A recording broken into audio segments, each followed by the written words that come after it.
There are a lot of different ways you can light a portrait, but most of them start with understanding a few basic lighting patterns. Now, in this series, I'm breaking down the most common portrait lighting patterns and showing you how to create each one, what it does to the face, and when you might want to use it. Now, there are three main areas that I personally like to put portrait lighting into: facial lighting patterns, lighting direction or lighting technique, and secondary lighting or auxiliary lighting. Now, each one gives you a different way to control the light, shape the face, and create a specific look. In this video, we're going to be talking short lighting. Now, you have broad lighting and you have short lighting. I've already covered broad lighting. Short lighting is essentially shooting into the shadow side of the face. So again, I have a light right here. If that light is coming in on my left side, probably would be your right side when you're looking at this. Then if I shoot into this side of the face, the shadow side of the face, I'm short lighting the subject. So again, as I had mentioned with the broad lighting, you really can do any lighting pattern and get this because these are more light directions and not necessarily pattern. But let me show you how to short light, and then we'll get into when it may make sense to short light your subject. Now, as I had mentioned, broad light, short light, both of those have to do more so with camera positioning than they do light.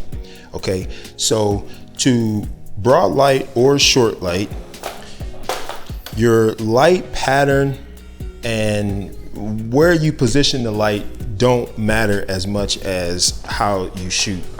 Okay, so right now we have the subject, left side is lit, the right side is in shadow. If I shoot into the lit side of the face, then I'm shooting broad light, okay? If I shoot into the shadow side of the face, then I'm short lighting the subject, or I'm shooting short light.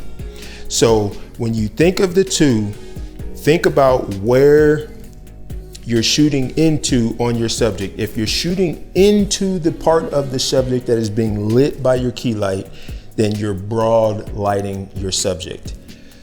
If you are shooting into the shadow side, then you are short lighting your subject. With short lighting, you're lighting the side of the face that's turned away from the camera, which puts more shadow on the side facing the viewer. And that can actually make the face look more narrow while giving it more depth. So if you're shooting somebody with a wide face or a round face, this is definitely something to try. It's really nice for fashion and editorial and anything where you want the portrait to have a little bit more shape. And so you get that nice transition from light into shadow. Now, the downside is pretty simple. You're putting more of the face into shadow. So if the goal is a super bright open headshot, it doesn't make sense to short light. But if you have someone that definitely has more of a round or wide face and you want to slim that down in camera, short lighting is the way to go.